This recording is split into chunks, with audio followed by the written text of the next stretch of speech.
We went to leaves instead. I can't even get my hand in here. This is not good. Because it's frozen? No, it's too small. That's the one I picked up. I can't put my eye out. Kitty pumpkin. What? Stop, guys! They're my toes! They're my doggies! They're my grippers! Callie's still trying to decide over there. She's trying to help me. You can't see it yet. Reed, just pretend you're really focused. Oh, yeah! Keep going.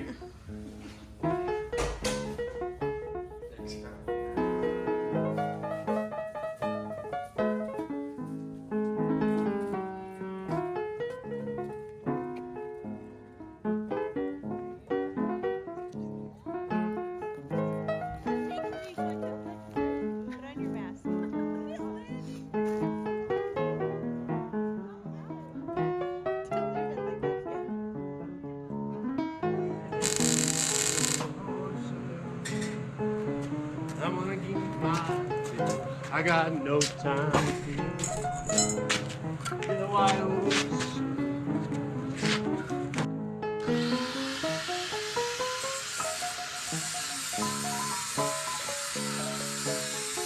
As I'm doing everything I possibly can to get the high fence deer pen finished, remember this. By this time last year, we already had significant snow on the ground.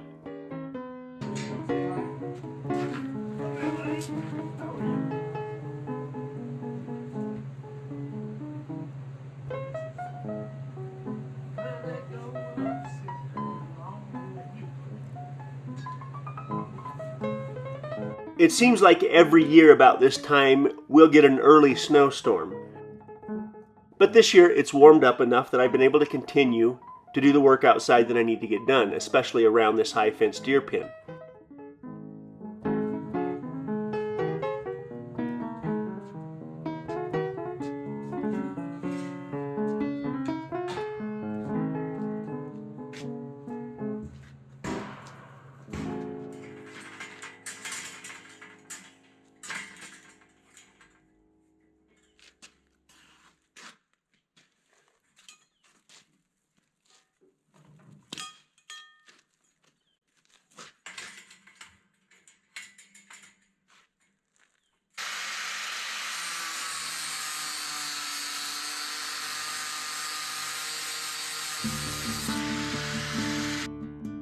The State of Idaho website, where I'm getting all the guidelines in which to build the high fence deer pen around, leaves a little bit of room for interpretation.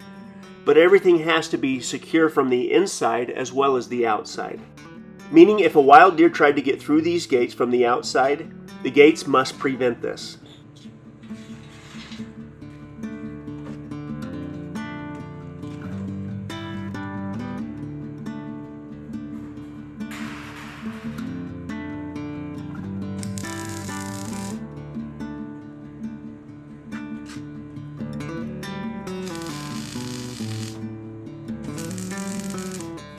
A few days ago I stopped by and checked on the deer, and it's very clear that all of the bucks are in the rut. And when the bucks are in the rut, they can be a little bit crazy.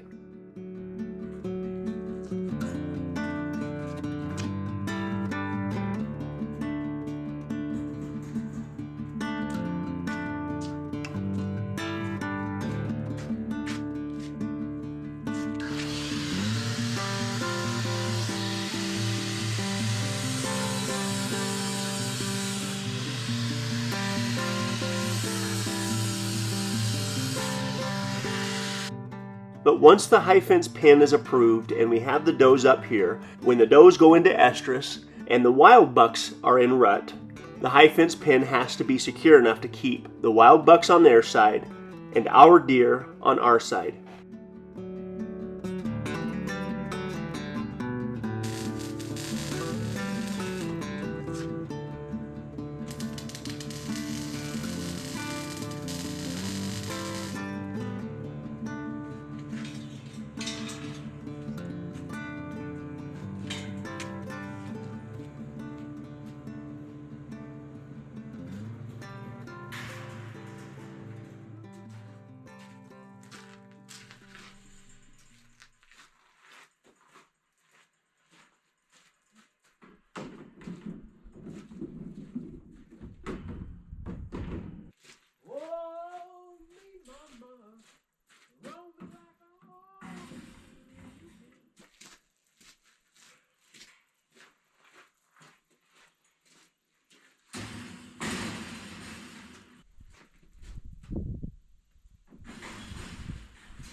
Now that the gates are built, I need to get them fitted, a little bit of dirt moved around, and get them properly installed.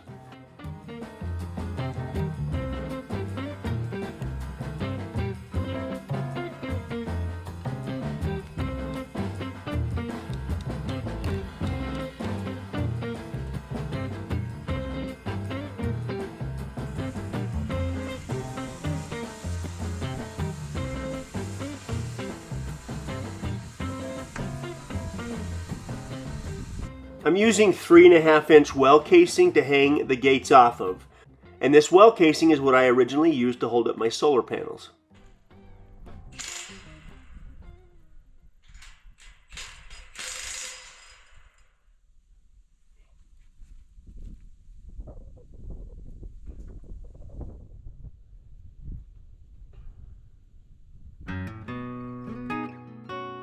I'm installing these gates in a way where they're hard to unlatch. With the hinges, I'm putting a little bit of pressure on the locking mechanism, so the gates require some effort to open up.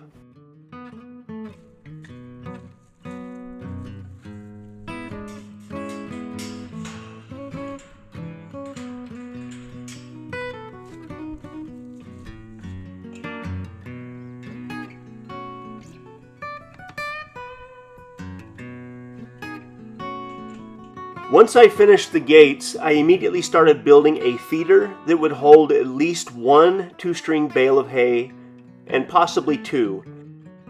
What that means is I won't have to go through these gates any more than I need to give the deer the feed that they need. But this first winter I'm going to have to figure out how to get the deer sufficient water while there's still snow on the ground.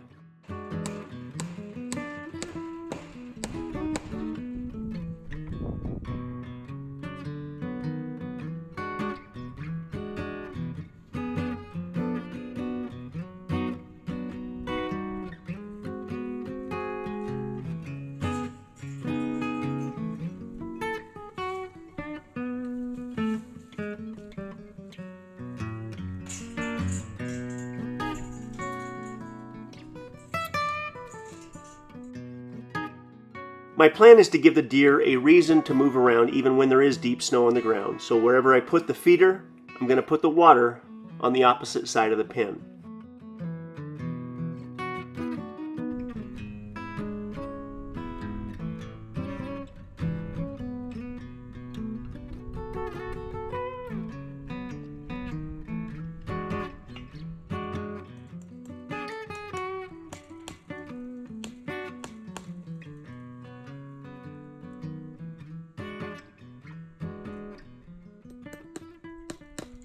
The gates turned out perfect. They're not too heavy, but they're not too light. They'll do the job just fine.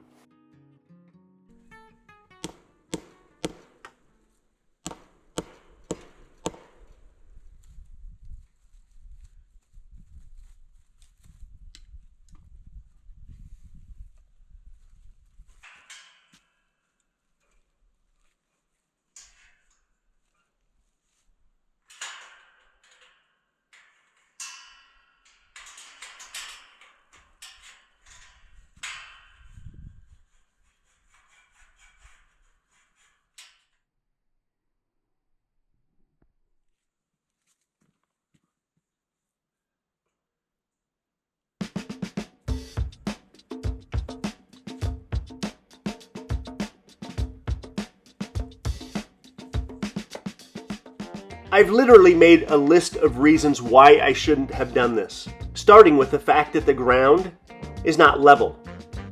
And that alone is going to be a tremendous challenge, even with the gates. But everything about building this high fence pen has been very difficult. But difficult has never been a reason for me to not do something.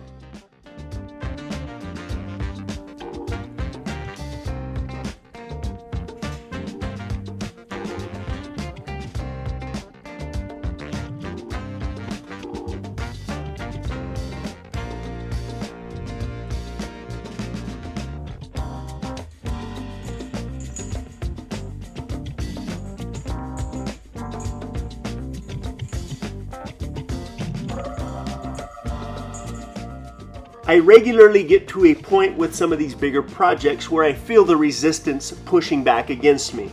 And sometimes that can be hard to handle, but that's usually an indication that whatever it is I'm working on was worth doing. And I feel the same way about the high fence pen. But I cannot wait to get the fallow deer up here.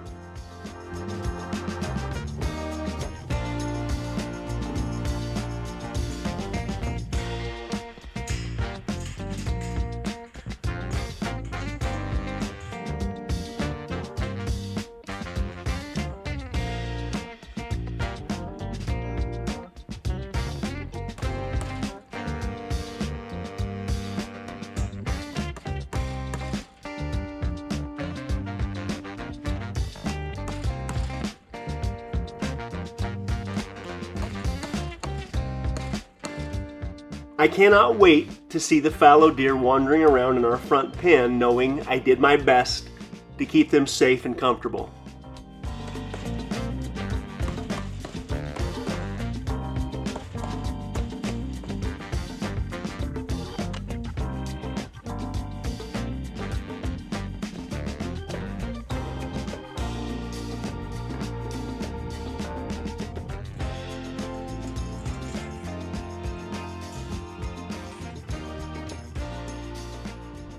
Now that I've got both of these gates installed, there's a few little things I need to do, but I think we're officially ready for our first state inspection.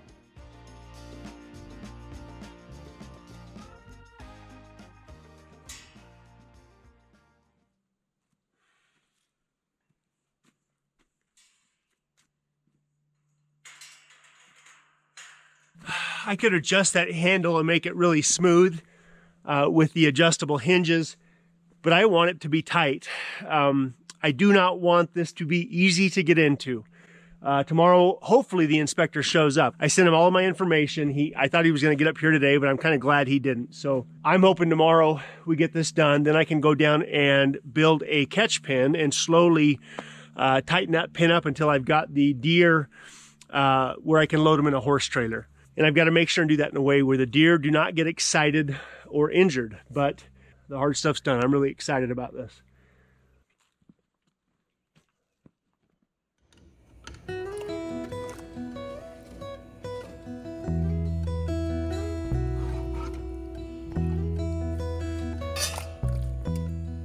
I'll be forever grateful that while I'm outside doing whatever it is that I'm doing, my lovely wife is inside doing what she thinks is important, like bottling tomatoes. If there was ever a time to know how to do things like bottling tomatoes, it's right now.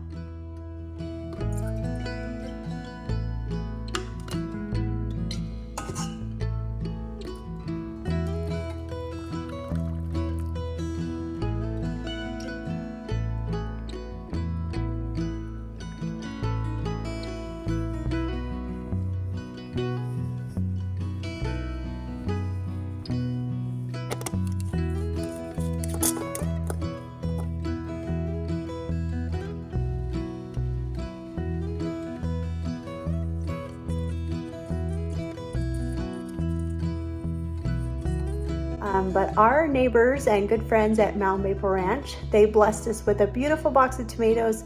So I'm gonna bottle those and we'll probably just end up making salsa. That's our favorite thing to do with them after they're done. I have not turned the camera on in 2 days. I basically went over everything associated with that high fence pen for the deer, making sure that there's just nothing that could be brought into question by the inspector. Now, originally the inspector was going to be here on Monday. It's now Thursday. He just texted me and said 2 p.m. today he's going to get here. But in the meantime, I need to build 2 feeders for the deer. I want to build 2 fairly heavy-duty feeders that I can put on skids so I can move them around so they don't stand in the same place and eat in the same place. From year to year, I can move the feeder around and the grass will grow up underneath it as it should. The plan is to build this feeder to fit a 2-string small bale of hay. And I'm still trying to decide if I'm going to put a cover over it. But at the moment, I simply want skids and I want it to be the dimensions that will hold a bale of hay like that without any issues. So last year, you can see Willie up on the hill right there. He just watched a turkey fly out of that big Doug fir up there down to the ground. I can hear a few turkeys up there. But this last winter, it was thought that over 90% of the wildlife in our drainage, in our basin up here, was killed, turkeys included. Normally we have turkeys all over the place. Normally they're down here messing with our garden. They're just kind of wandering around. I actually love it, having the turkeys around, but they are now few and far between, kind of like the deer and everything else. So I like seeing them. Willie's not allowed to go chase them, but he likes to listen to them.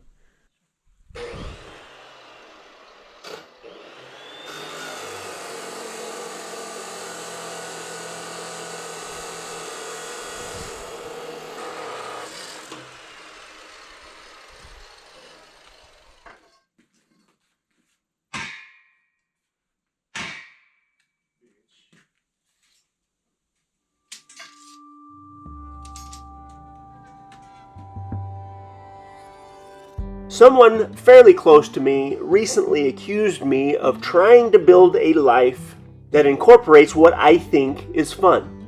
And I've been thinking about that statement ever since.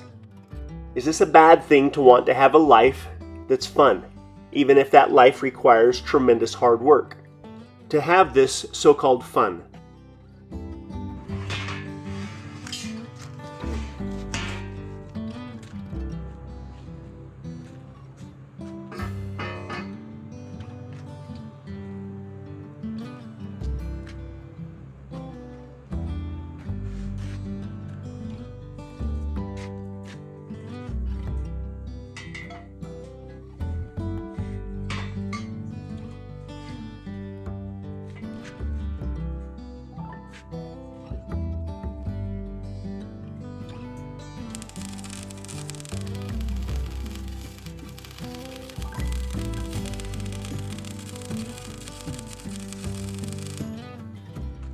I can only hope that whatever it is that I'm doing in life to earn a living provides long-term fun. And I have found that both in my past life as well as our life here on YouTube.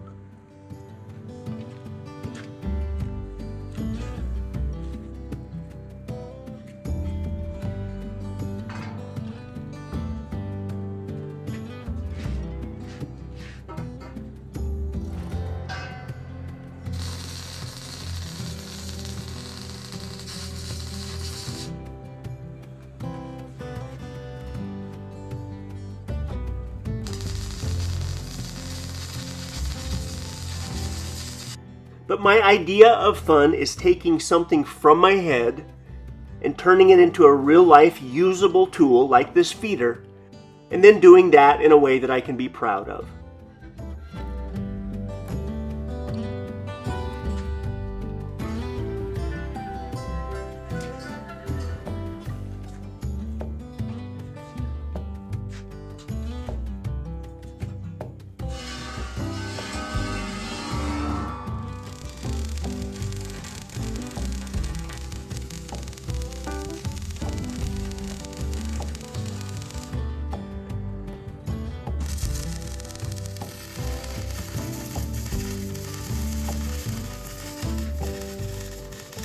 And while I'm building this feeder, the inspector has arrived.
Okay, first inspection failed, but it failed for stuff that's not that hard to fix. He wants me to put some cross bracing on the corners And the small pin, I put part of the pin on the outside, and I knew better than to do it.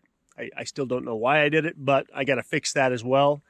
He wants me to change a couple posts. There's a couple of posts he feels like are a little bit too small, but I want to start by getting this bracing in first.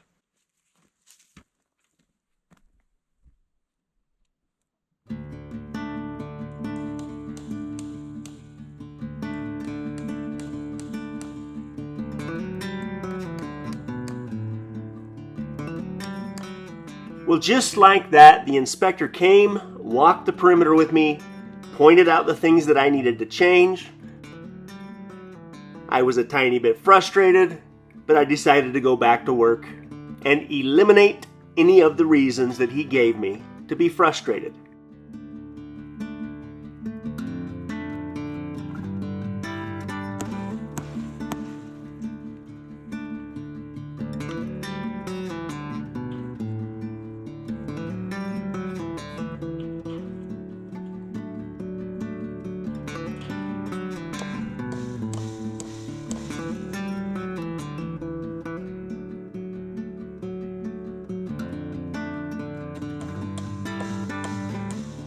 Over a year ago, when we decided that we were going to try and build a high-fence deer pen that would go through the inspection process with the state, at that time I started looking for the posts that I would need to build the pen per the state of Idaho's standards. And still, the 10-foot pressure-treated posts are very hard to find.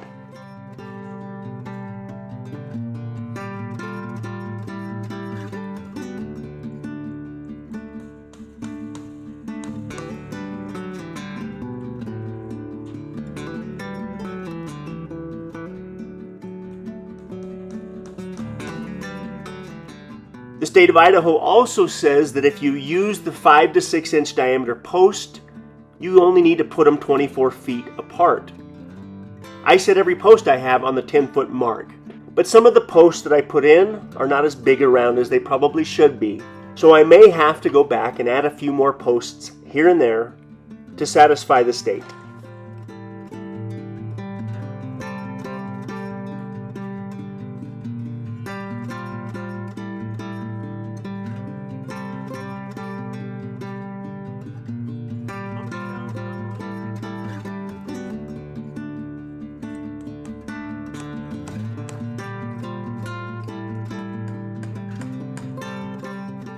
At the moment, I'm frustrated, but the only way this project turns into a fun project is if I get the job done and do what they want me to do.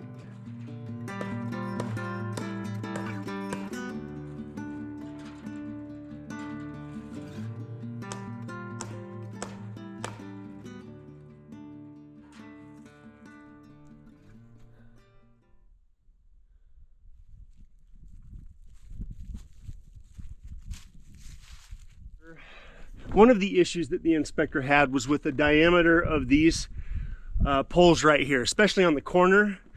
And again, I had a concern that this would come up. They're supposed to be 5 inches around and they're supposed to be 24 feet apart.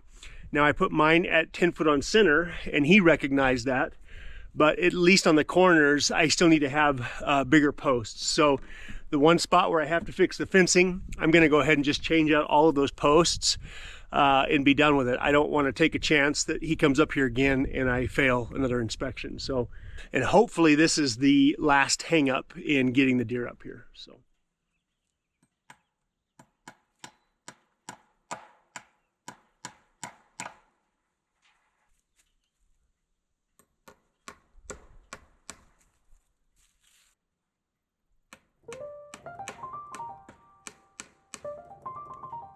It seems that the thing to do at this moment in time around my frustration with the state would be to take to the internet and make as much noise as I possibly can. Sure, it would be nice if their website was a little bit more clear or if somebody came out here and held my hand along the way, but that wasn't an option.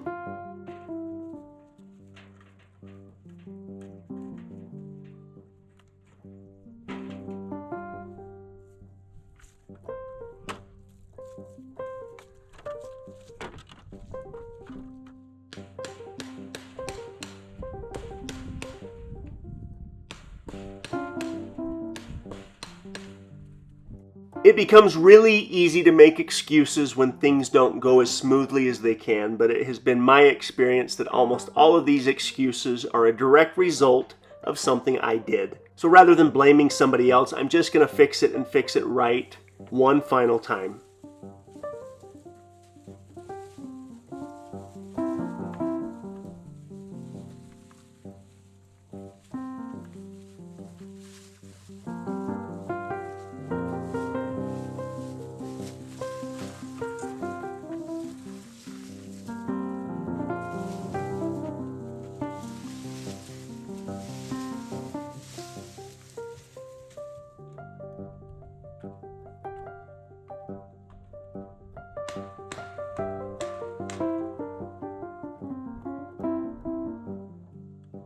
Now this little pin will be used more for loading and unloading than anything else, so there shouldn't be deer in it too often.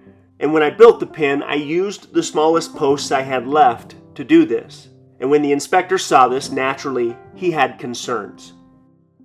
So even though I don't intend on having deer in this small pin very often, I still have to build it to the same standards that the state requires on all of the pins.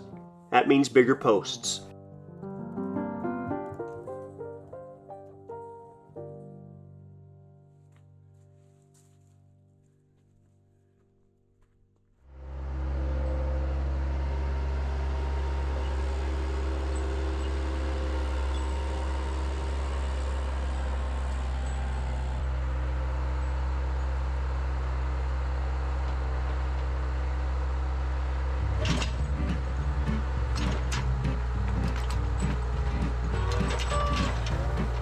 At the moment, the ground is not frozen, so I have a limited amount of time where I can get these posts changed out before the ground completely freezes.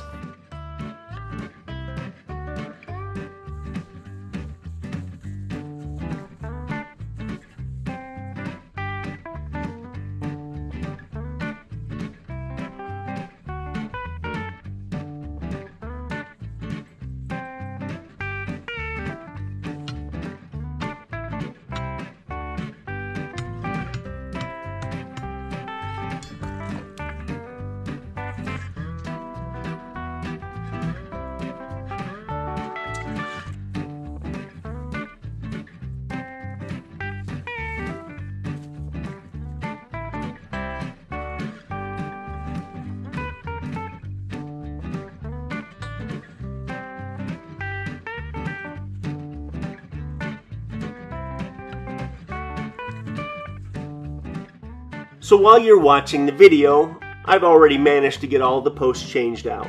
So hopefully our next inspection goes perfect.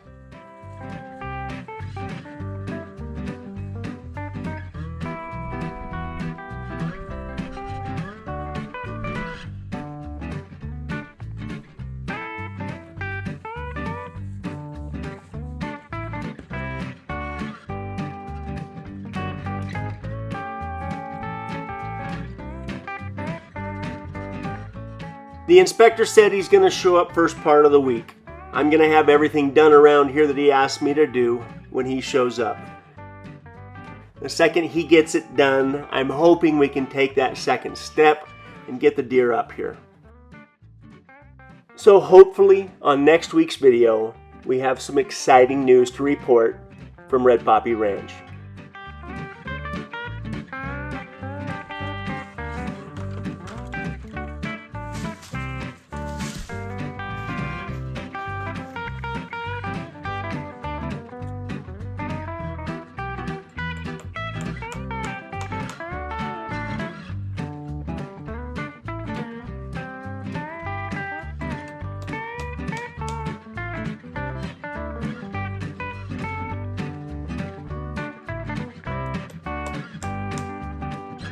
Remember, it means a lot to us that you would take time to watch our videos, because without you guys, this thing doesn't work.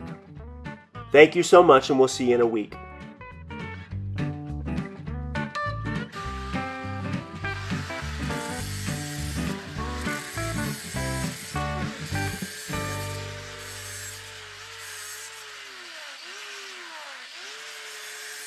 I'm going to get out here tomorrow and finish stretching all that wire around the pin.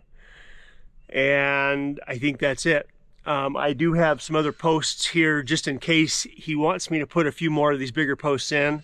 Throughout the day I've been taking pictures, sending them to the inspector so he sees all of the cross bracing that I've put in, as well as these new posts. He thinks he might be able to get up here Monday, but I'm again just kind of waiting for him to get up here. So hopefully next week we get this finished up and inspected and get moved on to the next step.